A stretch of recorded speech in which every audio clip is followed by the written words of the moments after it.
What is up, Packer fans? Welcome into an all-new episode of the Pack a Day podcast. I'm your host, Andy Herman. You can follow me on Twitter at Andy Herman NFL. Do you remember a while back, free agency time period draft I talked about? Before you know it, it's going to be OTAs and then mini camps, and then we are at mini camps. Day one of mini camp is in the books. Day two of mini camp will be on Wednesday, today as you're listening to this. And then we get 40 days and 40 nights, basically, after Wednesday's practice, where pretty much nothing will happen. We're going to have 40 days of kind of quietness in the Packers world. Of course, we're still going to be covering it 365 days a year. Already got a ton of great stuff lined up for you guys. But then it's the season. Like, training camp starts in 40 days after today. 40 days. And then it'll be training camp. And then we just hit full speed from training camp into family night, into preseason, cut downs, regular season, and it's all going to go so insanely fast. So today is sort of the last day that anything's going to happen before the start of training camp. It's going to go so insanely fast. Enjoy the little bit of a break, but we don't have any break today. It is minicamp day one in the books. We've got a ton to cover. Of course, Wednesday will be minicamp day two, and I'll be right back here tomorrow covering that as well. Clearly had the opportunity to attend practice, so we've got a bunch of stuff to go over. Really quick, shout out to Dan Gesford for becoming a brand new, not only Pack a Day Podcast YouTube member, but an All-Pro member. Dan, appreciate that a ton. Of course, go make sure to check out those Pack a Day Podcast YouTube memberships. Like, subscribe, comment, give those 5-star reviews. All of that stuff helps out an absolute ton. But Dan, appreciate you a bunch. Really thankful for you doing that. And then I have to give a couple shout outs. I have to. First of all, Tom Grassi. Tom freaking fracking Grassi. Over $1 million now raised for charity. His most recent international tour, another unbelievable success. What he's done for St. Jude has been nothing short of astounding, incredible, inspirational, whatever adjective that you want to use. He continues to set the bar for Packer fans. He continues to set the bar for anyone that does anything remotely close to what Tom does. Obviously, here at Pack a Day, we try to do some of the stuff in a different way that Tom does, that Cheesehead TV does, that a lot of people do at a very high level. Tom sets the bar just so insanely high every single time. Kudos to you, Tom, for being a legitimate hero for what you're doing, raising money for kids in need. I mean, what more could you possibly want than that? And Tom deserves every single ounce of credit, and what he's brought to the table. His idea of chaotic good and just bringing a whole different vision and uniqueness to everything that he does is pretty freaking special. And just shout out to him for what he's done with St. Jude. And then also, I want to give out a shout out to Cheesehead TV as well. They also are a standard bearer for everything that we do, sort of covering the Packers, and they deserve so much credit for yesterday, obviously having Brian Gutekunst on the show. Like, what they have developed, they've had Matt LaFleur on, they've had Brian Gutekunst on. This is a homegrown blog that they have developed into a whole nother universe of what, blogs can become.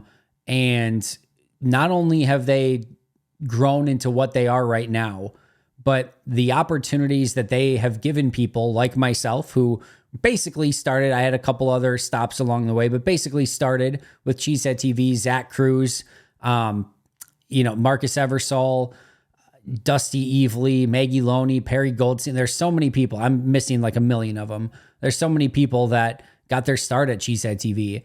But it's days like yesterday where, Brian Gutekunst is on. Just a really cool endeavor that they embarked on. I don't know how many years ago now, and what it has become. And Packer fans, myself included, are just lucky for what they have developed, because a really informative, fun interview with Brian Gutekunst out of nowhere. I know I'm sure it took a long time putting it together, but that they just sprung on us, and it was a fantastic interview. Like, just really, really cool stuff. Really well done. Shout out to friends of the show, Tom Grassi, and of course, Cheesehead TV, Corey Benke, and Aaron Nagler. All right, speaking of that Brian Gutekunst interview, talked about the Jordan Love contract.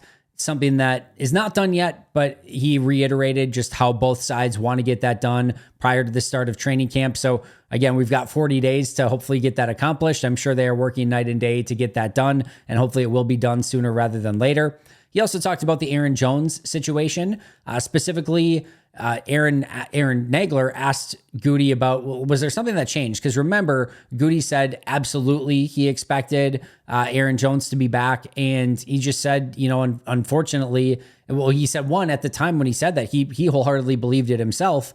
But two, the constant changing landscape of the NFL.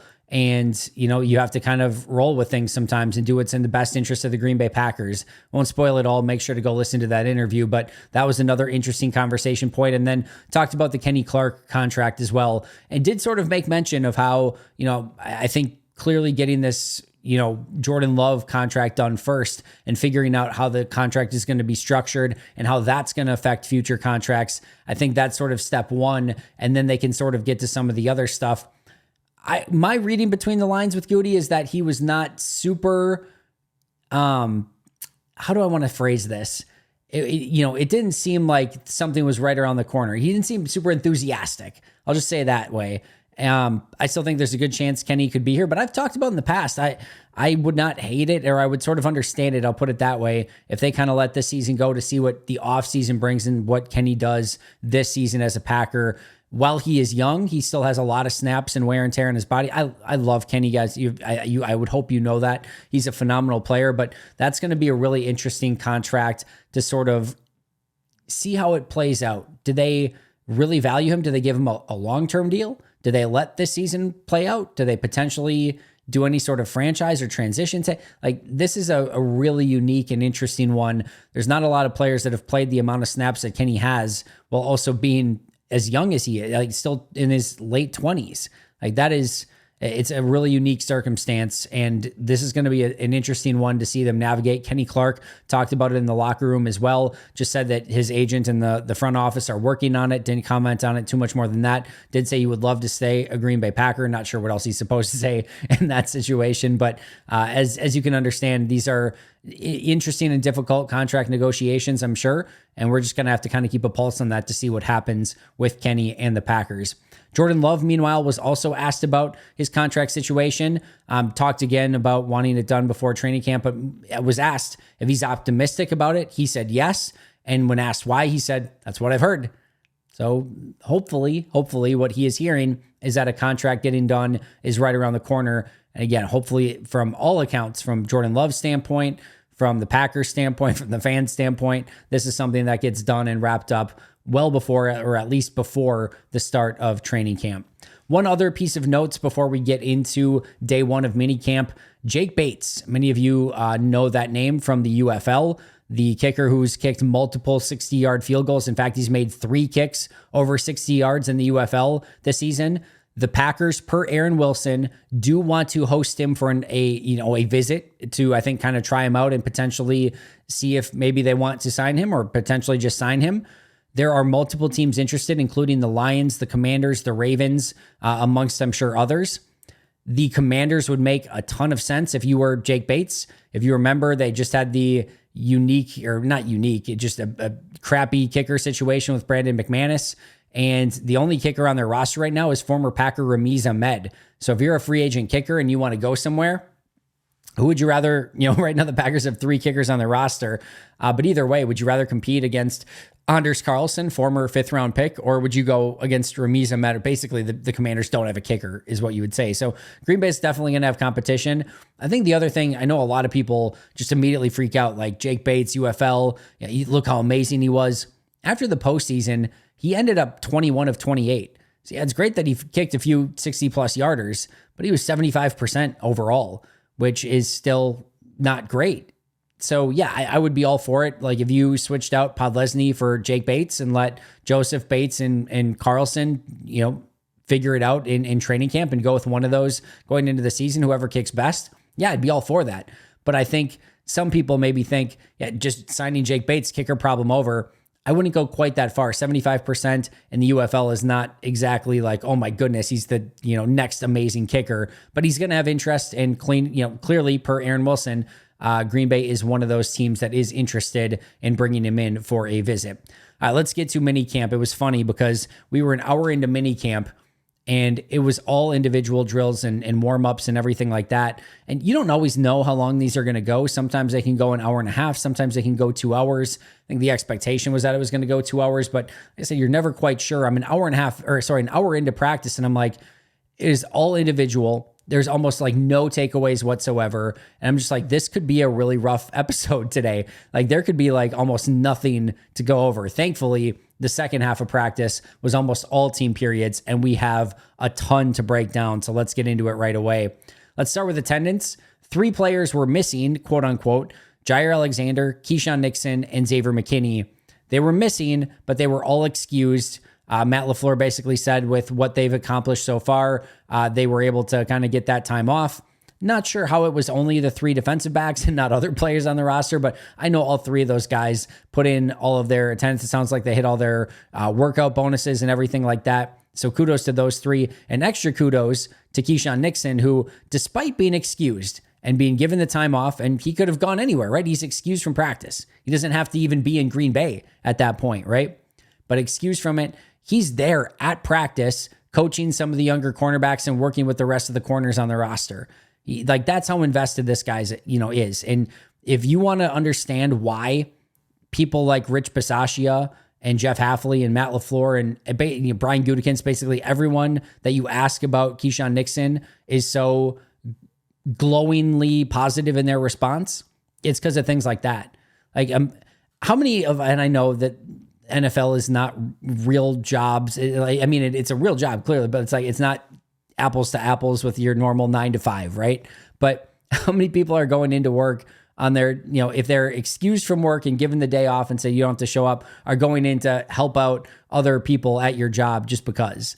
Like, again, it doesn't happen a ton. Keyshawn Nixon, special dude, and shout out to him for showing up anyway, even though he was given permission to have the day off. From an injury standpoint, Tucker Kraft remained out. Not surprising. He was out of the sling, so that was a positive development with Tucker Kraft. Tyler Davis remained out as he continues to return from his torn ACL from a season ago. Zach Tom remained out. Again, had the pec injury. He did some warm-ups again, but nothing more than that. Worked in the rehab group. Gaetano Ladapo still in the rehab group. And then Alex Magoo, who tried coming back last week in OTAs and then had to drop out, was still in the rehab group as well. So those were the remaining injuries. And then we had 3 new injuries. Jarvion Howard, the undrafted free agent running back. Gamon Green, the corner that they signed, I believe former New York Giant. He also was out. And then Spencer Waggy, the North Dakota State guy that they claimed off of waivers, I believe it was from the 49ers. He was in the rehab group as well. So Jarvion Howard, Gamon Green, and Spencer Waggy all were new additions to the rehab group. No other injuries of note. Matt LaFleur joked after practice, the one thing that he wants to accomplish through the remainder of this mini camp is for everyone to be healthy so that everyone's healthy and ready to go at the start of training camp. All right, your starters along the offensive line with team drills when they eventually got to them. Andre Dillard at left tackle, Elton Jenkins at left guard, Josh Myers at center, Sean Ryan at right guard, and Jordan Morgan at right tackle. Interestingly enough, Rasheed Walker not starting at left tackle. Now, I would sincerely not read anything into that. They have rotated these guys so much, but it has been somewhat interesting that with Zach Tom out, there have been only certain guys that have rotated with the ones. Andre Dillard has clearly been one of those. Rasheed Walker, all the guys I just mentioned, Elton Myers, Ryan Morgan, Royce Newman has gotten a little bit of time with those guys, but it's been fairly limited for the guys that have actually got time with the ones. The semi-interesting one here is Dillard getting some looks early over Rasheed Walker at that left tackle spot. Now, Rasheed Walker did get in some time at right tackle later. He also got some starting reps at left tackle. So, again, I wouldn't read too much into this, but they have clearly put Andre Dillard in some early situations with the starters. That just could be evaluation-based. They want to see what he's got. Or it could be that they really like him and the fit with this team. We'll have to remain, kind of just as in a wait-and-see approach. But Dillard's gotten a lot of time with those starters. Not a lot of people have, and he is definitely one of them. Your starters on defense, Preston Smith and Rashawn Gary as your defensive ends, Devontae Wyatt and TJ Slayton at defensive tackle, Eric Wilson, Quay Walker, and Isaiah McDuffie, your starters in 4-3. Eric Stokes and Carrington Valentine at corner, Anthony Johnson Jr., and then Javon Bullard in for Xavier McKinney, since McKinney, again, was not at practice. Corey Ballantyne got some time in the slot with Keyshawn Nixon out. We saw Edgerrin Cooper rotate in with the linebackers as well in nickel and even in some 4-3 situations. Of course, edge rushers and defensive tackles were rotating in a lot, but those were your official starters in the 4-3 for the day. Couple other notes here. Elton Jenkins did get some time with the starters at center, so that was a bit of an interesting one. And Jordan Morgan was once again all over the place. Rasheed Walker, like I said, left tackle, right tackle, and clearly got some time with the starters as well. This is another one of those situations, as it has been all throughout OTAs and now mini camps, where they have rotated these guys all over the place, different guys with the starters, and today was no different when they went into team activities. All right, what I want to actually start with is the rookies on this particular practice. I want to start with Marshawn Lloyd. Marshawn Lloyd, I don't know if he had any like huge runs, but he had 3 or 4 really impressive runs. And I am telling you guys, his movement ability, we've talked about it when we did the deep dive, and his ability to change directions and cut on a dime and make people miss. There are certain times where you see that in person and you're like, that doesn't really look what I thought it was going to look like. It looked cool on tape, but it doesn't really look that way in person. There are a lot of times where it looks exactly like you would expect it to. Like, oh yeah, that clearly carries over and you can see that in person. And then there are the rare occasions where it's even better in person than what you expected it to be, even though you saw it on tape. And that was sort of the moment for me today with Marshawn Lloyd on multiple runs. Like, he had this play where he's just jump cutting and in all the best ways. There's certain times you can jump cut in the backfield where it's a negative, where you're getting too much east and west and not getting north and south enough. This was not the case. Like, he's getting upfield, making a jump cut, making somebody miss, and then like juking, jump cutting again. And like, it's just a little jitterbug. It is, you lose, and like with his small height, like if anyone's concerned with his size, he's not small. He's like 5'9", like 220 or like somewhere in that range. Like, he's a big dude, overall, physically. He's not tall, but he's built. But with his short size, with that 5'9" height, there were multiple times I'm watching, because these offensive linemen guys are 6'5", 6'6", and Marshawn Lloyd's running, and you can sort of see this dude like juking and like, again, jump cutting and doing everything he can to make people miss in the backfield. But you literally like lose him. Like, you're trying to figure, I can only imagine for a linebacker, a corner, a safety that's trying to like figure out with all this massive humanity of defensive tackles and offensive linemen of where this guy's going, what hole that he is going to get through, or did he escape to the outside? Like, it looks like almost like, again, like a magician back there that's just like popping back and forth. You don't know where he's going to come from.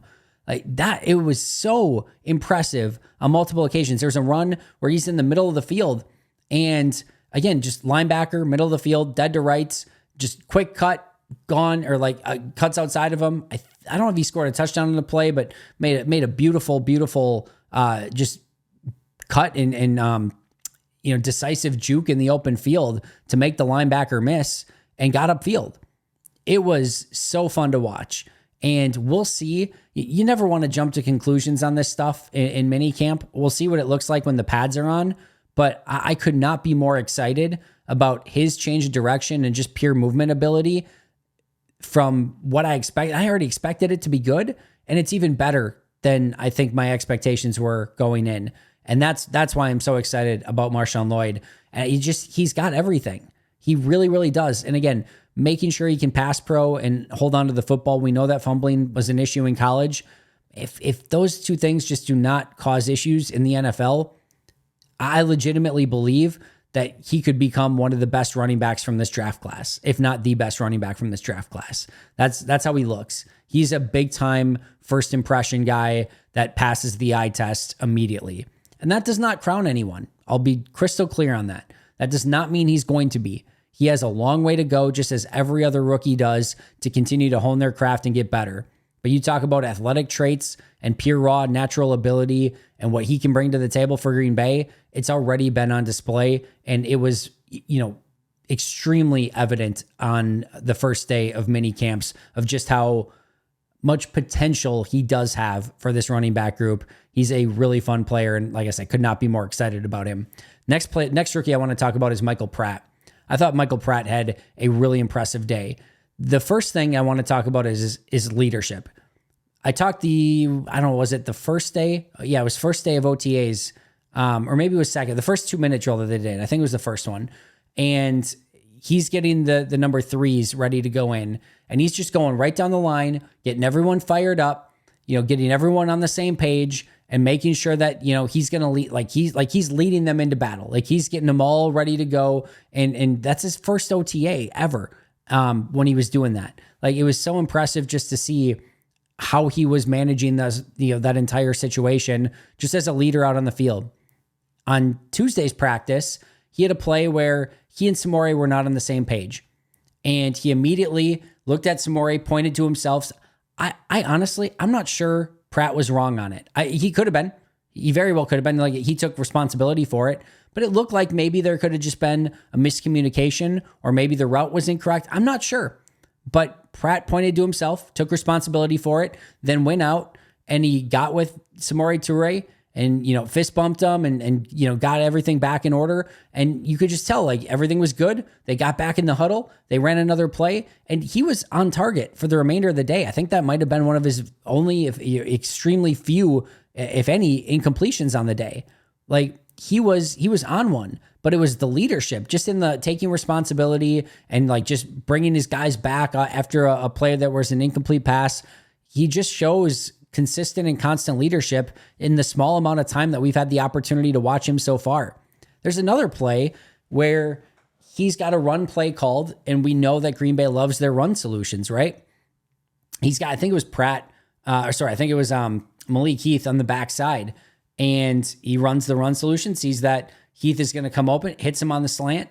Might have been a tick behind him, but like just the fact that he's already recognizing that stuff, that's not stuff he did at Tulane. There's no chance. I'm not saying that he doesn't, have maybe a couple of things here and there that he could call at the line or whatever, but like just to have that ability and wherewithal, again, in minicamp practice number 1, to recognize a run solution, see it's the right decision to make the throw and make a completion.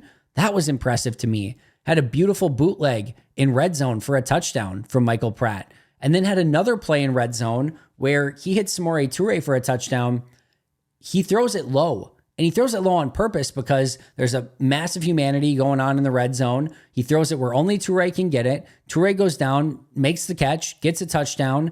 And it may look as like a underthrow or a low throw. He placed it where Toure could get it. I was very impressed with the decision-making and the throw on that. And he looked in rhythm all day long. And I asked Matt LaFleur after practice about, where Pratt was from, learning the playbook. And he split no hairs. He was like, he's drinking water from a fire hose. He's got a long way to go. He thinks that the 5 weeks off are going to serve him extremely well so that he can get back and sort of start digesting the playbook more. You can tell, like Michael Pratt's head is swimming and he is going through it right now with having to learn everything. And that's what makes it so much more impressive. He's going through in these red zone drills and completing touchdowns. He's finding run solutions. He's completing passes down the field. He's in rhythm and he doesn't even know anything yet. Like he's still an infant in this offense and he's looking good. I was extremely impressed with Michael Pratt in this particular practice, and he has a lot of growth potential. I tweeted a couple things. Jim Nagy, friend of the show, Senior Bowl, executive, whatever, president, I think. He said like, you guys stole Michael Pratt. That was Nagy's tweet. Like he's like, you guys stole Michael Pratt. And I think there were a couple other people that echoed those same sentiments. Like there are a lot of people around the league that I think recognize that Green Bay got. I'm not saying he's going to become a starter or anything like that, but this is a guy that should have been probably a 4th or 5th round pick at worst. And Green Bay got him in the late 7th. Like just a really great pick by Goody and a steal. And he looks impressive already, and it should theoretically only continue to get better for Michael Pratt. Edgerrin Cooper, the speed and athleticism was on display once again for Coop. He had a back-to-back plays on a blitz. He came racing off the left side of the defensive line, right tackle, and didn't get picked up and would have been right in there for a sack. And then next play, the first one was like he was on the edge and ripped right off the edge. And like I said, don't think he got picked up. It was Sean Clifford at quarterback. And then the next play, I was even more impressed because I was watching him because he was kind of like the main guy on the field at the time.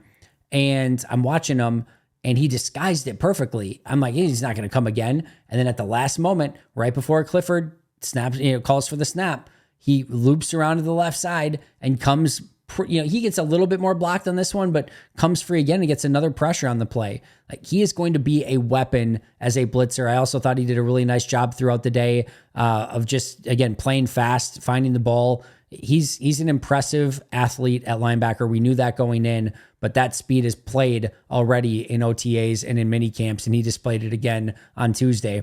And Tyron Hopper also had a really nice play, knifing through for a potential pressure and or sack. Again, tough to tell sacks sometimes because they don't always call it. And we've got the red shirt for the QB, and sometimes it's bang bang if the quarterback gets it off or not. But another impressive play from Tyron Hopper, and his speed has been on display as well. So some really nice, impressive performances and day one of mini camps from 4 players in the rookie class, Marshawn Lloyd and Michael Pratt specifically, but a couple really nice plays from Adrian Cooper and Tyron Hopper as well. Was a mixed bag for both the offense and the defense. Both sides coming up with some big plays. Josh Jacobs had a really big run down the field on the second play of team activities. Thought Jordan Love was in pretty good rhythm throughout the course of the day. Jaden Reed had multiple big touchdown catches. We'll touch back, or just big catches in general. Touch base on that more in just a moment. Potential sack by Preston Smith. Kenneth Odemegwu had 2 to 3 sacks. Brenton Cox had a sack and at least a pressure, if not what could have been maybe a second sack. Dontavian Wicks went up and caught a big ball that would have been that was a big gain on the play. And then overall on the day, the defense had a lot of pressure. So some back and forth, some big plays and a lot of pressure from the defense. Zane Anderson, huge day. We'll talk about that. Multiple turnovers for the defense that they were able to generate, but the offense, some big plays down the field, had some big touchdowns in red zone. Like I said, Jaden Reed had a big day. So you got some big wins for the offense, some big wins for the defense, but a lot of big plays overall. And, those are always tough to sort of weigh out and be like, all right, how excited are you? Every big play for the offense is a huge negative for the defense. Every big play for the defense is a negative for the offense. But I thought both sides got their wins, had their losses, and it's probably what you kind of want. Momentum for both sides of things that they did well, but clearly things that both sides will need to clean up as well and get better on as they go through training camp, preseason, etc. One play from Jordan Love that stood out to me, he taking after Aaron Rodgers a little bit, working on his eye manipulation. I had a great view of a play where I was watching Jordan the entire play and I was watching his eyes. And I kind of had this beautiful vision on exactly what he was doing. He was kind of looking exactly my way. There's 2 receivers. I don't know, maybe it was a receiver and a tight end or 2 wide receivers that were coming my way. And he's looking that way the entire time. And kind of without even changing his line of vision, he throws right over the middle to Ben Sims. And I'm watching this and I'm like, I could have been in a position to basically be like the safety on the play. And I'm watching him. I'm watching his eyes. I'm watching his helmet. And I'm thinking the entire way. Now, clearly I'm not an NFL safety, but I'm thinking the whole way he's going outside to one of these 2 wide receivers. Unless he, if he resets and changes his head, all right, well then things can change. But the whole time I'm thinking these 2, I'm not thinking remotely about Ben Sims based on where he's looking, but that's where the ball went. And eye manipulation is huge for a quarterback. You get safeties and corners and everyone going in one direction. You get linebackers that will start fading that one way. And then you end up with a Ben Sims wide open over the middle and he just throws it, zings it in there. And it's a nice completion, probably goes for, 8 or 9 yards. It's nothing crazy. It's not going to make the highlight reel, certainly in anything, much less minicamp. But the eye manipulation and how he just kind of kept his eyes on those two wide receivers down the field, probably with almost no intention of actually throwing that way. Or maybe he just knew where Sims was and he was reading 1, 2, 3, big play, intermediate play, short play, and knew where Sims was. That could be it too. Either way, it shows Jordan Love's level of advancement within this offense. Also, Matt LaFleur mentioned in his post-game presser that Jordan has been doing some more calling of plays, specifically in the 2-minute drills, which is a new addition for Jordan as well. So he continues to progress along and be impressive in a variety of different ways. Talked about Jayden Reed a little bit. 2 big touchdown catches. One was like a 27, 30-yarder down the field. Reed had his guy beat. Love might have underthrown it a tick, but it was easily in a place where Reed could go and get it. I think it was Corey Ballantyne on the coverage on the play, but Reed just jumps up, goes and gets the ball, completes it easily. Big touchdown for Reed there. Had another touchdown in the red zone activities, and then a really impressive catch over the middle of the field. The big thing for Reed on the day is just how easy he made it look. I think it was Wes Hod that tweeted out that he's a cheat code. He looks like it at times. Like, he just made things look incredibly easy. And that play down the field where, again, he's got the step, he's got to kind of come back to it a little bit and kind of adjust to it. Does so with ease, goes up, high points the ball, easy touchdown. Nice day for Jayden Reed. Josh Jacobs as well. We talked about that huge run to open team activities. Also had a play in the red zone where he caught it over the middle and then clearly made the linebacker miss in the open field and then took it upfield on like one quick move for a touchdown. Now, they called him down. It's always tough to tell because, again, they're not tackling. So maybe could the linebacker have maybe made more of a play on it in an actual game situation? Maybe. But still, the catch, the presence, and the juke move right after the catch, and then the ability within like a millisecond to get right back upfield. It was an impressive play for Josh Jacobs. I thought he looked fantastic. He's back, seemingly fully healthy, no limitations on his play, did a lot of teamwork, and I thought he had a really nice day, his most impressive day so far as a Packer. He was fun to watch. Some 2-minute drills. This is the situation. The offense was down 28-21, no timeouts, ball at midfield, 1 minute and 9 seconds remaining, 1st and 10. Again, no timeouts. First team, Love hit Dobbs for 5 yards over the middle. Clock ticks. And again, only 1 minute 9 on the clock, so they had to get right up to the line. Love then threw a wobbler over the middle of the field. Just looked like it came off of his hand a little wrong. Maybe it was tipped at the line of scrimmage, but I thought from my standpoint, looked like the ball just kind of exited his hand in an odd way. Just kind of wobbles, hits incomplete over the middle. And then Javon Bullard had great coverage on Christian Watson, ball incomplete. And then on 4th and 5, needing to convert, Jeff Hafley brings Corey Ballantyne off the slot on a blitz. Jordan Love recognizes it, gets it out of his hands quick. It's Christian Watson versus Carrington Valentine, incomplete. I could not tell personally if Valentine made a play on the ball and knocked it away or if Christian Watson just dropped it. It looked like Watson should have had the ability to come up with it in some capacity. Either way, it was fantastic coverage from Carrington Valentine. Either way, Watson did not come down with it, and it was a win for the defense. Offense, number one offense, goes 4 and out. Second team, 2-minute drills. Same situation. Clifford hits Heath for 5 yards, clock ticks. Incomplete to Ellis Merriweather, basically a throwaway from Sean Clifford. Then another 5-yard completion to Malik Heath, clock ticks, 1st down. Then they clock the ball on that 1st down, so it then becomes 2nd down. Clifford bails the pocket, rolls out right, couldn't find anything, threw the ball away. Complete to Ben Sims for a very short gain. Sims gets out of bounds. Potential sack for Kenneth Odumegwu. They don't count it in the practice. They let Clifford throw the ball away. Incomplete. He then completes to Malik Heath for 4 yards out of bounds. At this point, there's like 9 seconds left on the clock. Throws down the field, and Zane Anderson picks it off to end practice. Speaking of Zane Anderson, a 3 interception day for Zane Anderson, all off of Sean Clifford. The first one, threw over the middle of the field. Bad decision by Clifford. Don't know if he just never saw Anderson. Anderson stepped in front of it, picked it off easily. A little bit more of a gift in that situation. Second one, Clifford is throwing over the middle to Grant Dubose, throws it behind Dubose. Dubose goes and tries to get it on the run. Does a good job of adjusting his body, getting his hands on it, but it ricochets up off of his hands. And guess who's there? Zane Anderson. Zane Anderson was actually close to the play, so he did a good job of getting to the football and then reading the deflection and picking that one off. And then, as I mentioned, very last play of the 2-minute drills, Clifford's got to throw at the end zone at that point. There's no other opportunity. They're down 7. There's 9 seconds left.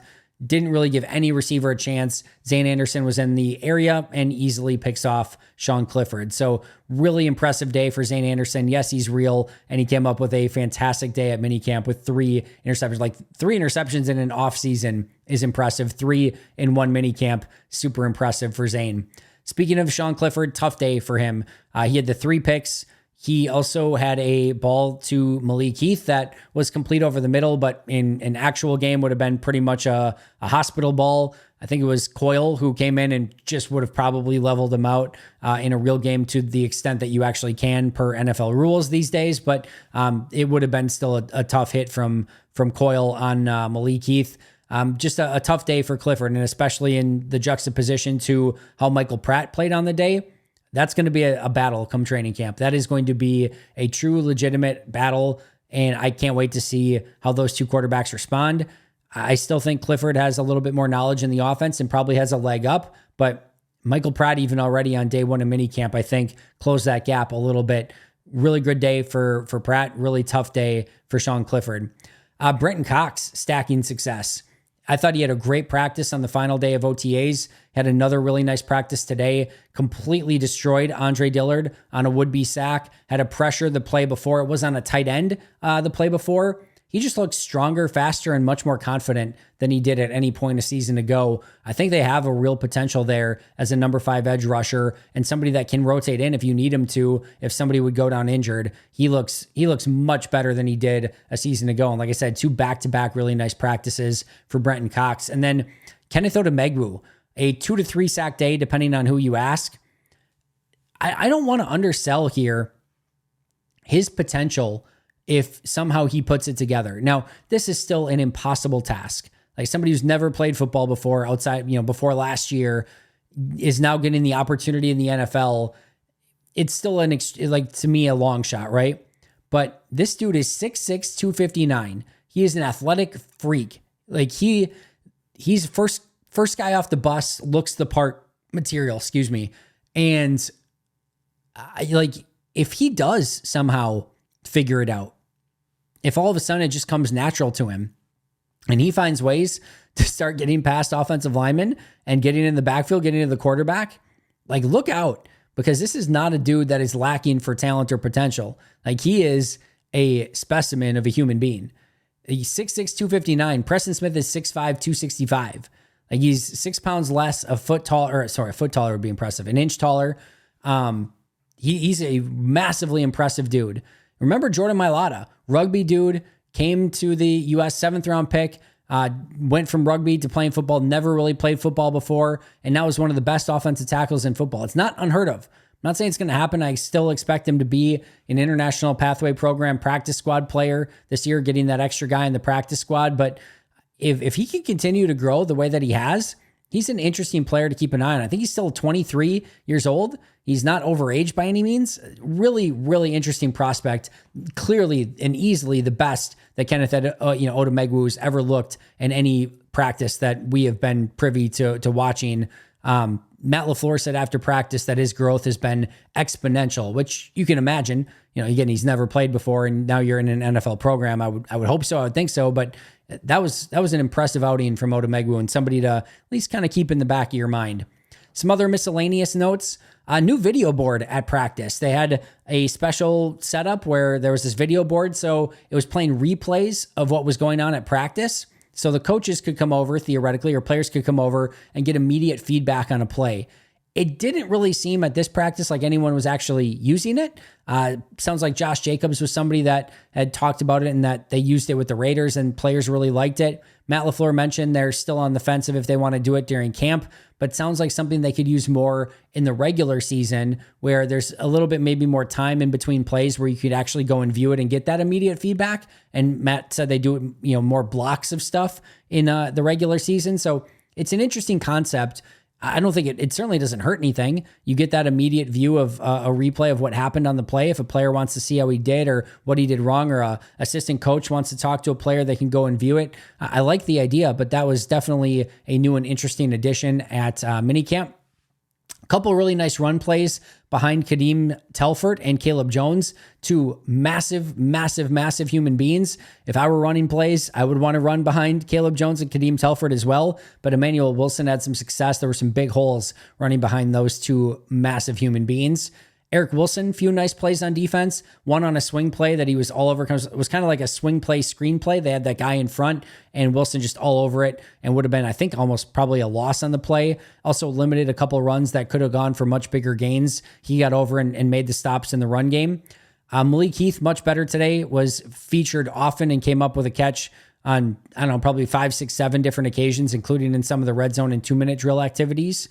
Keyshawn Banks was used on the interior of the defensive line. First time I've ever seen that. Has been a defensive end / edge rusher, but getting him some cross training and some time on the interior. Interesting use of him there, and we'll see if that's something that continues with Keyshawn Banks. Undrafted free agent Julian Hicks had a really tough diving catch that was impressive, and then had a really nice gain on an end around as well. No kicking or punting at this particular practice. And as I mentioned at the onset, a lot more extra focus on individual work in these OTAs and minicamps than I've seen in the past. The first hour was completely dedicated to it. We've talked in the past with Mike Wall of really honing in on the fundamentals and making sure these guys understand their positions and play the way that they're supposed to play and really learn the game in a different way by, utilizing that NFL coaching. It seems like Matt's embracing that a little bit more and spending some more time on the fundamentals than maybe they have even in the past. Matt LaFleur after practice talked about a couple different things. Talked about utilizing a position player on the new kickoff rules. Said it's something they've discussed, but not actually, tried out in any real significant way as of yet or at all. Jordan Morgan said mentally he has a long way to go, but did praise his skill set and said they're going to continue to push him. Carrington Valentine, he said, stands out and said, quote, has a really bright future. You can tell he is extremely pumped to where Carrington Valentine is, put on a lot of functional strength in the offseason. He also had a great interview over on Packers.com. You can check that out. Just very bright, very smart. And you can tell he's already taking Kalen King and showing him, hey, he was a 7th round pick a season ago, knows exactly what he's going through, and kind of mentoring 7th round pick this year, Kalen King at the same position. As we mentioned, Kenneth Odumegwu, he said the growth has been exponential. And then he also said Tucker Kraft and Zach Tom are in a very good spot. They're both doing great, and he's not overly concerned with either of those players at this point. So good news. A lot of really fun takeaways from this practice. Like I said, up and down from both the offense and the defense. Some really big plays. Jaden Reed stood out. Kenneth Odumegwu, great day. Brenton Cox had a really nice day. Zane Anderson with 3 interceptions. Sean Clifford, probably the guy with the tougher day, throwing those 3 picks and not really, getting the offense in the 2-minute and just not really being able to move the ball. And Michael Pratt, another player that was ultra impressive in this practice as well. All right, that is going to do it for me today. I'll be right back here tomorrow breaking down day 2 of minicamp. Make sure to, again, subscribe, follow, comment, like, do whatever you can. Support the podcast. Always appreciate it. Shout out to Most Hated Minnesotan, PJ Wynn, John Wild, Jay Bradad, Brandon Paletta, Jennifer Wright, Boom Handle, Donald Lee, Lori Lord, Baby QB, David McCluskey, Donald Decker, Bremen, Dan Miller, Alex Huang, Arnaldo Espinoza, and Dan Gesford. Appreciate you guys a ton. I'll be right back here tomorrow. But until next time, and as always, go Pack Go.